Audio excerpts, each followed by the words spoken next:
这炎炎夏日啊，这车里要有个冰箱，那是既清凉又确暑。这捷途山 L7 Plus 呢，不仅有一个零下6度到50度冷暖冰箱，还能选装冰柜，这你受得了吗？而且冰箱呢还支持紫外线的消菌杀毒功能，不仅可以冰饮料，还可以放很多的新鲜水果。如果你是一个钓鱼的爱好者啊，买一个5座的山 L7 Plus， 可以选装一个2升的零下10度的冰柜，你摆摊卖个冰激凌，是不是也没问题？现在的消费者啊，就是既要又要还要，所以车市非常之卷。那捷途山 L7 Plus 呢，作为一台15万元级的家用中型 SUV 啊，它在发布60个小时，订单已经突破了48000台。咱们今天看看它是凭借怎样的诚意来打动消费者的。那除了冰箱和冰柜之外，还有一个15.6寸的向日葵屏，它的车机芯片是8555，还有一个10.25寸的液晶仪表。它的系统呢也用了最新捷途的 TourOS 3.0 系统啊，整个的流畅度啊、好用度啊还是很 OK 的，包括还有 AI 大模型上车，以及多区的语音识别，所以座舱的智能化很 OK。而同时它的驾驶辅助用的是猎鹰500系统，支持高速 NOA 和一些泊车场景。据说今年4季度啊还能够 OTA 城市 NOA， 在这个价位它的智能化表现是不是很 OK？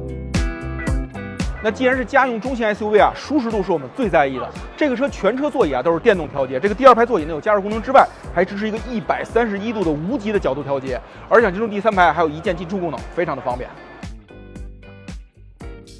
2排座椅支持电动的一键翻折，这个进出第3排很方便。这个纵向空间啊，对于1.82米的身高来说呢有点矮，但是腿部空间因为2820的轴距还是比较不错的，而且第3排座椅呢也支持电动调节。作为一款7座车型啊，咱们国产 SUV 呢有各种各样的座椅布局形式，司空见惯了。而这个山 L7 Plus 呢，可以一键开启这个大床模式。这个呢，无论是你在露营或者是长途旅行小憩一下，都是非常的方便。居家大床、旅行小床、驾享大床、驻车沙发一应俱全。